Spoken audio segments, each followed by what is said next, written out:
আসসালামু আলাইকুম ভিউয়ার্স, কেমন আছেন সবাই? আশা করি ভালো আছেন। বিশেষ করে আমার প্রাণপ্রিয় শিক্ষার্থীবৃন্দ, সবার প্রতি সালাম ও শুভেচ্ছা বিনিময় করে শুরু করতে যাচ্ছি আজকে রাইট ফর্ম অফ ভার্বসকে কেন্দ্র করে আলোচনা।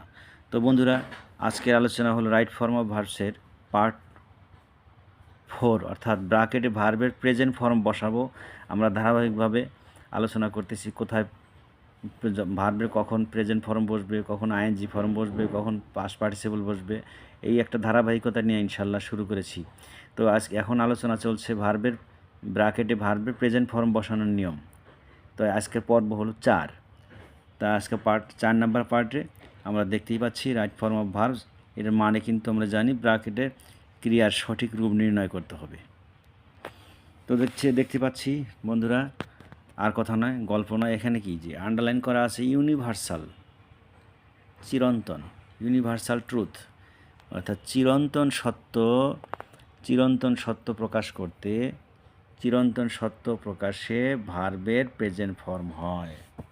চিরন্তন সত্য যখনই হবে, ইউনিভার্সাল ট্রুথ বা চিরন্তন সত্য প্রকাশ করলে, তাহলে কী হয়, ভার্বের কী হয়, প্রেজেন্ট ফর্ম বসে। বাস, আমরা দেখে নিলাম বিষয়টা কিন্তু সহজ। আমরা ক্লাস 6 থেকে শুনে আসছি যে চিরন্তন সত্য, ইউনিভার্সাল ট্রুথ, হ্যাবিচুয়াল ফ্যাক্ট, অভ্যাসগত কর্ম, এগুলো কিন্তু আমরা শুনে আসছি। তাই দ্য সান, এই ব্র্যাকেটে কি, ইন দি ওয়েস্ট, কী করে সূর্য কী করে, সূর্য অস্ত যায়, সেট হয়। তাহলে কি ভার্বের present form third person singular number, কাজে কি সেটস ভার্বের সাথে এস হলো। লাইট, ডার্কনেস কী করে, দূর করে দেয়, রিমুভ না হয় রিমুভস হলো কেন, ভার্বের প্রেজেন্ট ফর্মের সাথে কি হয়, প্রেজেন্ট ইনডিফিনিট টেন্সে ভার্বের সাথে এস বা ইয়েস হয়। জি, দেখে নিলাম, চমৎকারভাবে বিষয়টা জানা হয়ে গেল। 2 নম্বর কি, লেস্ট। আমরা জানি লেস্ট দ্বারা কিন্তু যাতে কোনো ভয় না থাকে, সন্দেহটা দূর করার লক্ষ্যে এরকম বাক্যে লেস্ট বসে। তাহলে এক কথায় লেস্ট প্লাস, এই যে আন্ডারলাইন করা আছে, lest plus subject plus plus, তাহলে দেখা গেল আমরা যেটা দেখতে পাচ্ছি যে lest plus subject plus should অথবা মাইট প্লাস ভার্বের প্রেজেন্ট ফর্ম বসে। আরেকটা বার দেখে নেই, আরেকটা বার দেখে নেই, lest plus subject plus should বা মাইট, তারপর কি ভার্বের প্রেজেন্ট ফর্ম। বাস, আমরা দেখে নিলাম, খুব সহজ কথা কিন্তু। ওয়াক ফাস্ট, দ্রুত হাঁটো, lest you dash miss the train, তার মানে কি ট্রেনটা ফেল করার মতো দুর্ঘটনার জন্য বা বিপদ যেন না ঘটে, সেই জন্য আগে ভাগেই তোমাকে প্রস্তুতি নিতে হবে। যে এই সব ক্ষেত্রে কিন্তু লেস্ট বসে। তাহলে সাবজেক্ট প্লাস, তাহলে কি সাবজেক্ট প্লাস শুড বা মাইট প্লাস ভার্বের প্রেজেন্ট ফর্ম, লেস্ট। তাহলে কী দাঁড়ালো, lest you should miss the train.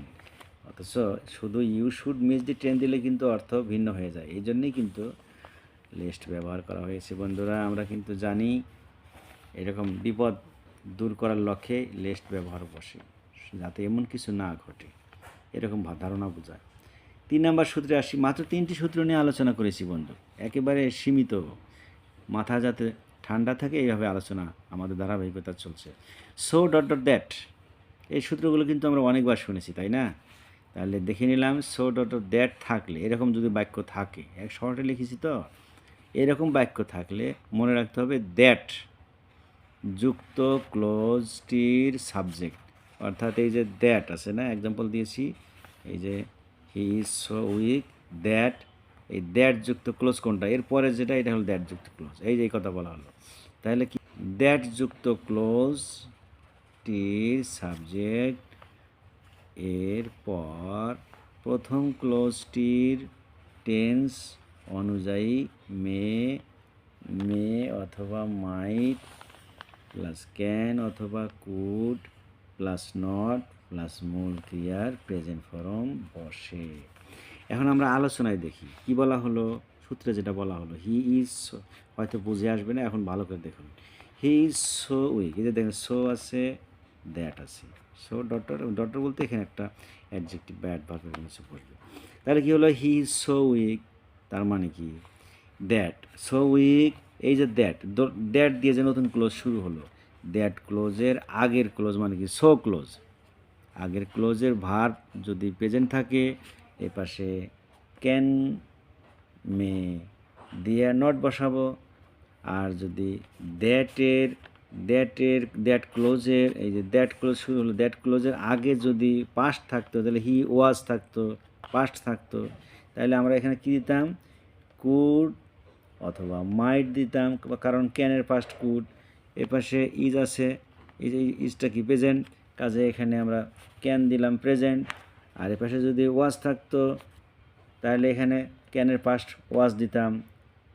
চমৎকারভাবে শিখে নিলাম না বন্ধুরা, স্পষ্ট করে শিখে নিলাম। তাহলে কি দ্যাট ক্লোজটি এই যে ক্যান কুড মে মাইট তখনই নির্ণয় করব যখন আমি সামনের ক্লোজটা আগে দেখে নেব প্রেজেন্ট কি পাস্ট, প্রেজেন্ট কি পাস্ট সেটা আমরা দেখে নেব।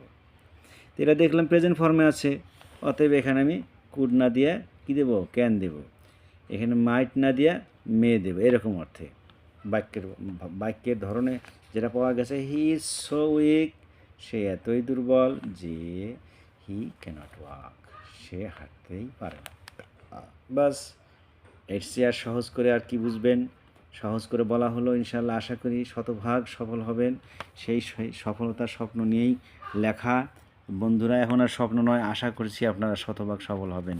তো যদি কেউ ভিডিওতে নতুন হয়ে থাকেন প্রিয় বন্ধুরা, সাবস্ক্রাইব করুন, লাইক শেয়ার কমেন্ট করে আমাদের পাশে থাকুন। পরবর্তী ভিডিওতে পঞ্চম পর্বে ইনশাল্লাহ আপনাদের সাথে দেখা হচ্ছে অল্প কয়েকটি সূত্র নিয়ে, অল্প সময় নিয়ে। সে পর্যন্ত ভালো থাকবেন ইনশাল্লাহ। আসসালামু আলাইকুম।